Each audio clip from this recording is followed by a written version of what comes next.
Hey BookTube, it's Gabby Sunshine and welcome back to my channel. Today's video is going to be my April wrap up, and April was a crazy month for everyone, but me in particular. I went from not being in school and not having a job to getting a notice that I'll be working 40 plus hours a week in Philadelphia. So here I am, and I will have a different setting obviously for the next couple months, so I won't have my beautiful bookshelves behind me and I don't have any of my books with me, so bear with me. So we're going to be talking about the books I read. So I didn't read all the books that I wanted to read this month, but I still had an interesting reading month. I did read 13 books, and for the most part they were either really good or really bad. I also participated in the magical readathon. So if you're interested in if I passed my owls and what career I chose, that would be a separate video. So let's get into the 13 books that I read this month. So first I'm just gonna name the books that I read for my owls and what I gave them star rating wise, and then I will talk about what they were about and why I rated them the way I rated them in the owls video. So I read The Scorpio Races, which I gave 4 stars. I read We Have Always Lived in the Castle by Shirley Jackson, which I gave 5 stars. I read Hex, which I gave 4 stars. I read The Goldfinch, which I gave 5 stars.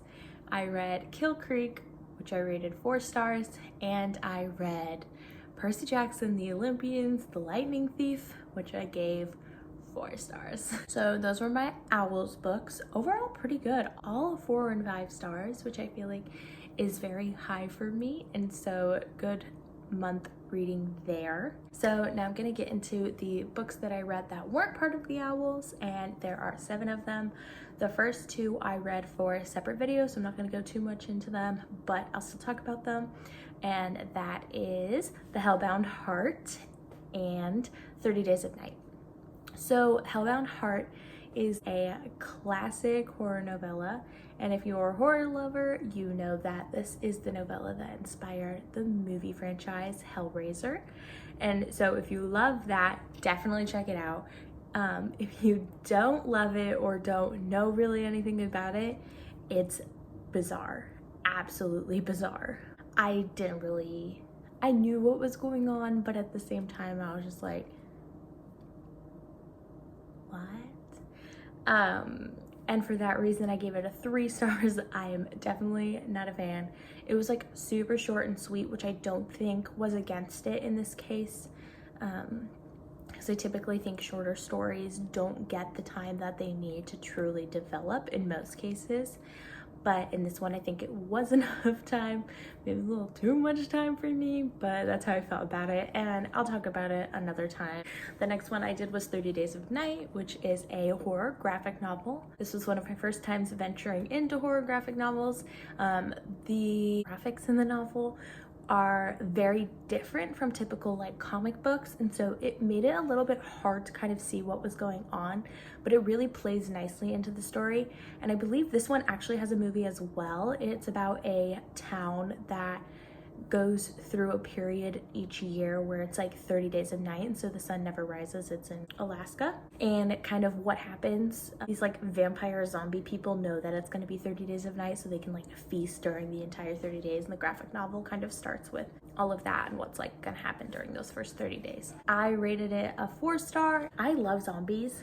Super weird fact about me, I have like zombie dreams at least weekly. I don't know why, it's actually quite frightening, but I do love zombies, and so that was exciting. Like I said, the drawing was strange, like different than normal kind of comic books or graphic novels, but it did lend itself really well into the kind of story. I actually do recommend checking this one out, unlike the last one. Then the next one I read, and I am embarrassed to admit that I counted it because it's only like 13 pages, but it is The Lottery by Shirley Jackson. Super short story about a small town, and they hold a lottery every year. It's one of those stories, it just doesn't have a lot of context on what's going on outside in the world. No super real conclusion, just kind of one of those stories that are beautifully written, and the horror is just the fact that you're filled with anxiety and filled with dread the entire time. And I read this because I wanted to see if I really did want to get more into Shirley Jackson's works. For example, I read We Have Always Lived in the Castle for my owls, and I read The Lottery before that just to kind of get myself introduced, because I typically don't like more classics kind of writing, and I think Shirley Jackson's a little bit up that alley, but her style of writing is beautiful, and I have not found other horror books like it. For me, the true horror is just that anxiety and dread and that overwhelming sense of fear, and both of her books that I read this month truly accomplished that, and so I am a fan. But I need to read a little bit more just to see, so I probably should pick up The Haunting of Hill House soon. But I rated The Lottery 4 stars. I would have liked a little bit more context, but it's really good. So if you have like 30 minutes to an hour on your hands, I definitely recommend picking it up. And it does sometimes come in a set with other stories, which is really great. I didn't read any of the other stories because I just read, my copy just had The Lottery, but it was really good, and so pick it up. Now is where things get interesting. Hopefully you didn't click away. I decided this month, because I am a lover of thrillers, to pick up Pretty Girls by Karin. And let me tell you,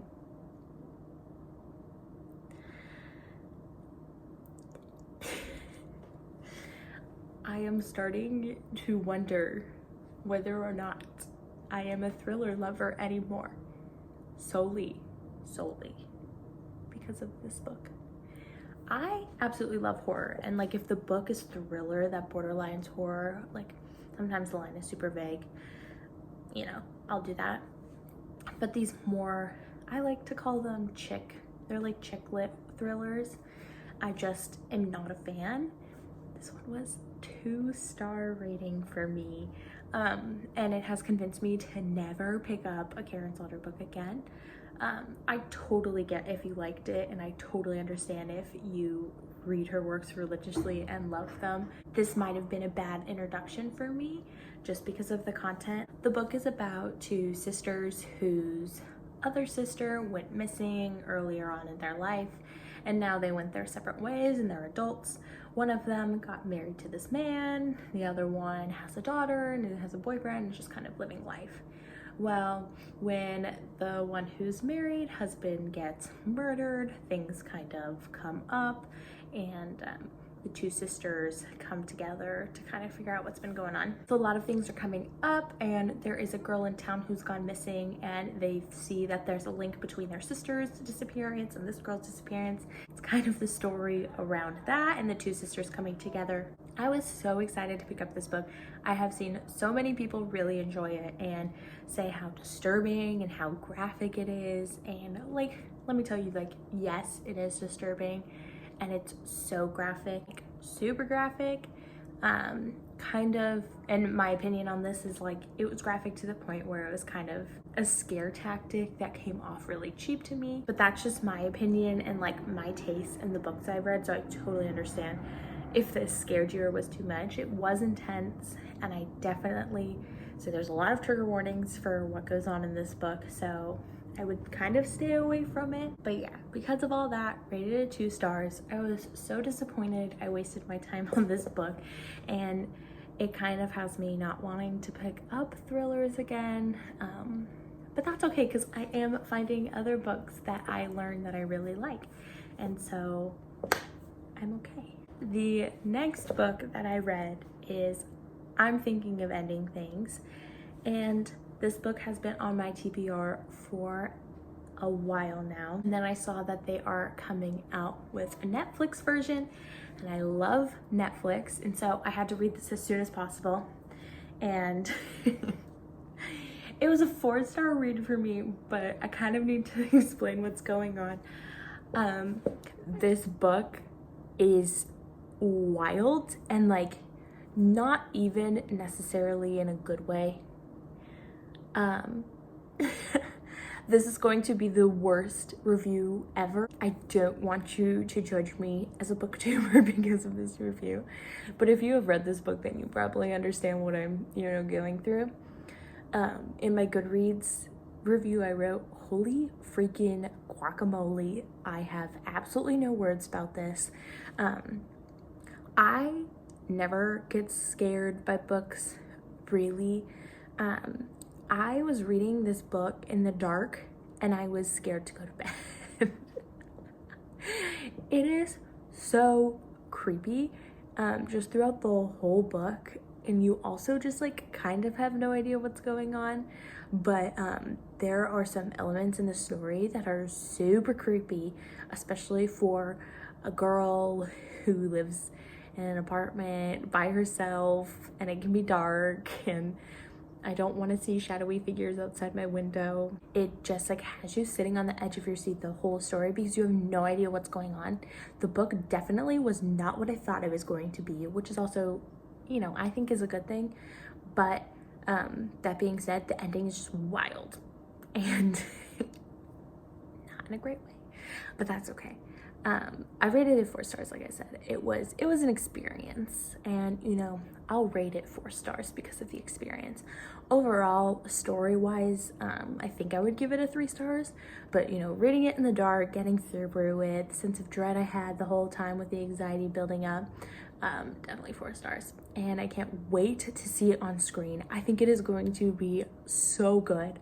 And I've seen some of the actors that they have casted, and it looks phenomenal. I have absolutely no idea how they're gonna pull it off, but we will see. Sorry for the change in lighting. The sun is setting as I am filming this video. The next book I'm going to be talking about is the book that I read for the stay-at-home reading rush, and that is Flowers in the Addict by V.C. Andrews. And I thought I was going to love it, and boy was I wrong. This book came out in 1979, and I could see why, if you were a teenager in those years reading this book, like the story would be super scandalous and you're reading it under your sheets, and you just have that nostalgia that you remember like reading this forbidden book like back then. However, that being said, it's 2020 now, which is a little more than 40 years later, and this book aged horribly in my opinion. The stories were slow, the characters were static, there was just like weird plot holes that like made no sense.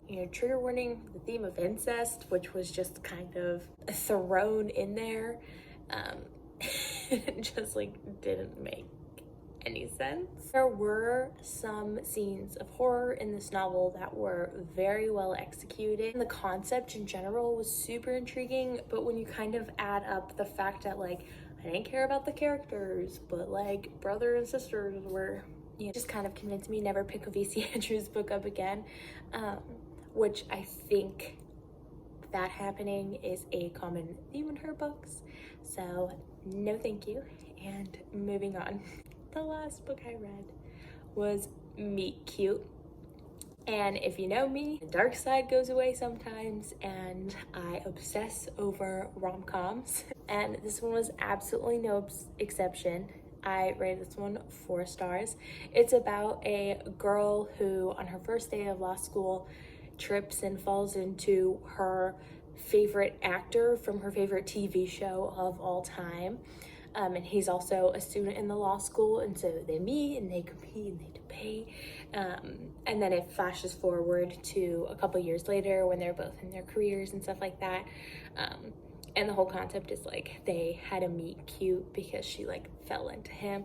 And what ends up happening is Dax, the childhood star, his parents end up passing away and he's left to care for his 13-year-old daughter, and the main character, Karin, is working as a lawyer and she likes to take on family custody cases, and so it's just Dax asking Karin for legal advice and kind of them navigating the fact that the aunt wants to take Dax's sister away from him. And so I highly recommend checking it out if you like those kind of novels. All right, and those were the 13 books that I read in April. Thank you. Oh, you're the best.